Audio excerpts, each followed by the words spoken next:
How's it going, ReadyUpLive? Greenskull here, and I'm going to show you some gameplay of Countdown in the Destiny 2 beta. Now, Countdown is the competitive multiplayer mode. It's an entirely new mode in Destiny 2, and I think it's a huge improvement on Destiny 1. So the idea of Countdown is it plays like Search and Destroy, like a game of Counter-Strike. The attacking team has to arm a point, either point A or B. On this map, it's called Rugs and Market. If you arm that and it goes off, you win. If you kill the whole other team, you win. Or if you're on the defending team and the attacking team arms and you disarm, you win that round. And everybody has one life. That's the big thing about this mode. It completely changes how you're used to playing Destiny PvP. Now, I've been very vocal about the fact that I don't like Destiny PvP. Destiny 1 PvP, that is, wasn't my thing. It felt very unbalanced. It felt chaotic. The skill gap just wasn't there. Over the years, I've become more and more competitive in my gaming. I like a relatively fair starting point. I like those skill gaps. I like getting tryhard, getting a little sweaty now and then.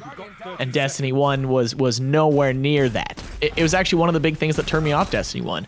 Because you had all these missions or you finished all the single player stuff and you had to pop into PvP and it was just annoying. I didn't like it at all. It frustrated me. I played my first game of Countdown live on the floor at E3, and I really liked it, and I was stoked to get back in on it. This is a game mode you don't want to go solo in. You don't want to solo queue. And to me, that's a very good sign. Because I hop into the social mode of the Destiny 2 beta, and it does feel like Destiny 1. It's kind of chaotic. I still enjoy it more than Destiny 1, but it is very much all over the board.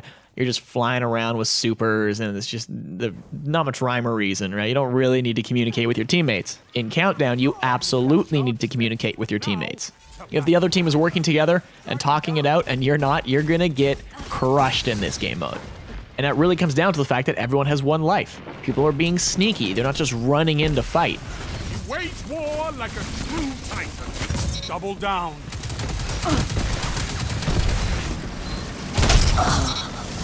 You hammered them.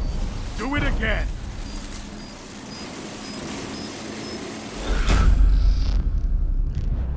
You might not even get a super by the end of the game. Yeah, you heard that right. You're not always going to get your super. On average, you'll get one super to use at some point. So when you do get that super, you hold on to it. You save that for the last round. You save that for when you are the final man standing. You coordinate with your teammates. Say you both have supers going. You go, no, I'm going to make sure I do not blow my super this round. You're going to use yours this round. I'll use mine next round. There are a lot of tactics. It's very methodical. And it obviously hasn't even been fully figured out yet. All we had is this beta and this one map, right, to figure this out. We went on some huge winning streaks because not many people figured it out yet.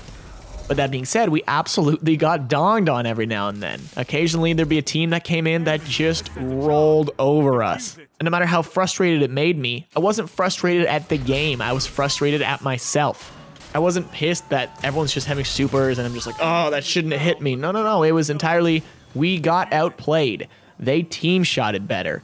They fooled us. They made us think they were going one way and they went another way. They got the heavy ammo. It's kind of cool, too. You see in the kill feed when someone picks up heavy ammo and what they picked up. So you'll instantly know, oh, an enemy player just picked up shotgun ammo down on the streets. So there's someone around here with a shotgun. Watch out, guys. I'm all about that transparency. I like to think of a game like League of Legends, where you can very much press your key and see what everyone's doing, see the things they're loading out with, see their respawn times and such. That's important information. And at the top of the HUD in Crucible, you get a bunch of this information. You see how many revives people have. You see who has a super. You see who's alive. You see who's dead.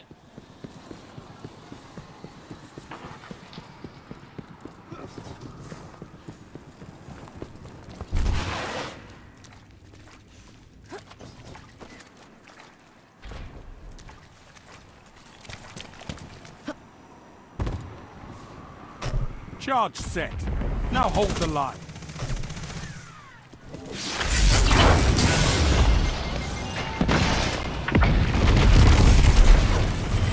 Guardian down.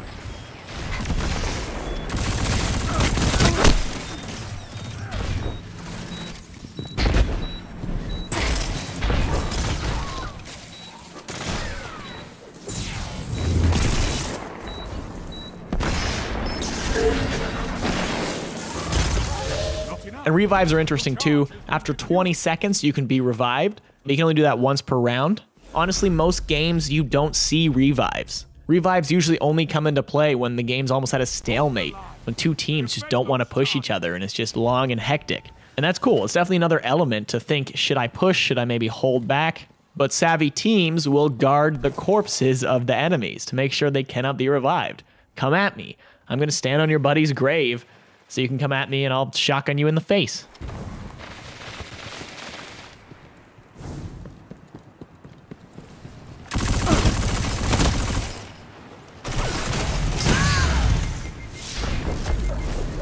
One minute.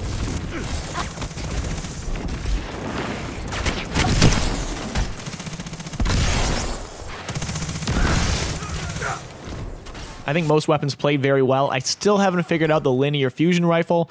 That is a heavy weapon. I'm pretty bad at that. Maybe I just suck. The normal fusion rifle absolutely destroys. I made some amazing plays with the shotgun. It doesn't feel like there's huge range on the shotgun, which I like, but it is obviously deadly up close. So if you slide into someone and shotty them, boom, you got them. The rocket's fine, but it has one shot. You get one rocket. And I think because of that, it's maybe not worth it. Unless you're really bad, you're essentially guaranteed a kill with the rocket launcher, which I'm a fan of. Like, I like that when it comes to heavy ammo, heavy weapons in general, in any video game, really. If you get that, you should essentially, unless you're really bad, be guaranteed a kill. But only one kill, I don't know if it's worth it over having a fusion rifle or a shotgun. Shotgun has 4 shots, so you could, in theory, get 4 kills with that. Charge set. Now to battle.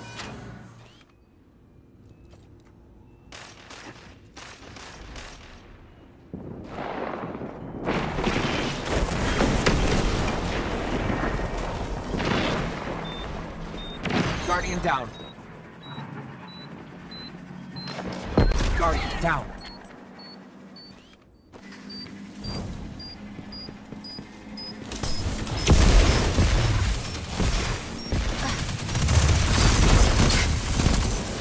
Double down.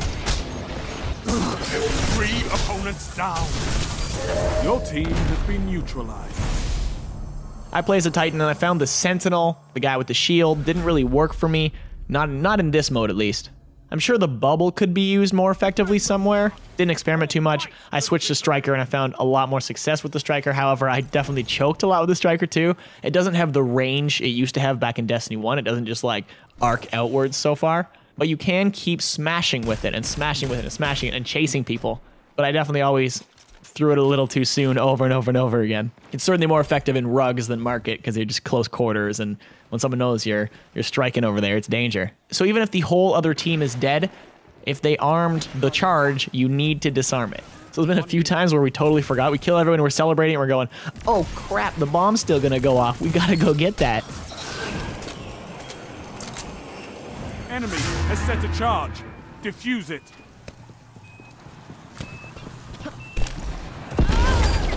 The enemy team is gone, but the charge remains. Defuse it.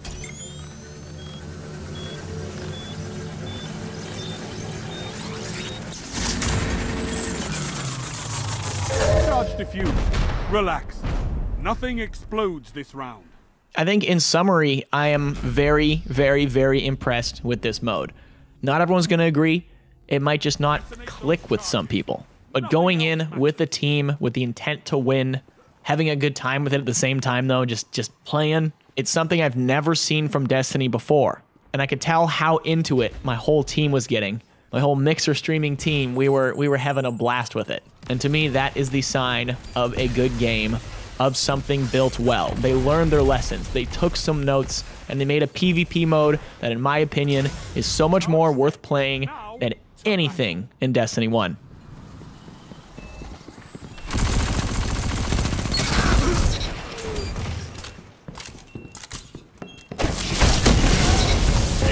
Hammered them. Do it again.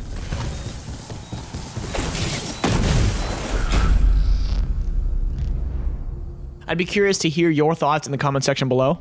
I really hope you tried the beta, even if you weren't necessarily a Destiny person. I know, obviously, this is primarily a Halo channel. You're going to see a lot of Destiny on here. I'm going to say it again, guys. I'm very impressed with a lot of things that Destiny 2 is doing, so you're going to continue seeing me covering Destiny stuff. But obviously, you know, Halo's always going to be king for me. You're always going to see Halo stuff moving forward, but I'm really enjoying this. To me, this is just the channel growing up. covering another game that I'm passionate about. This isn't something I'm forcing. This is something that I legitimately like. If I like Destiny 1 PvP just as much, maybe things would be different. I did not. But Destiny 2, whoo, it really grabs my goat.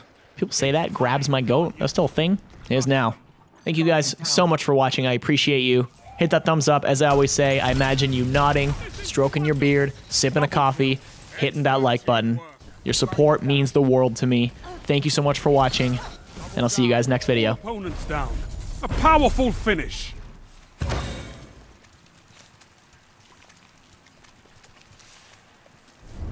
Why can't the rookies be more like you? Just thinking about it infuriates me.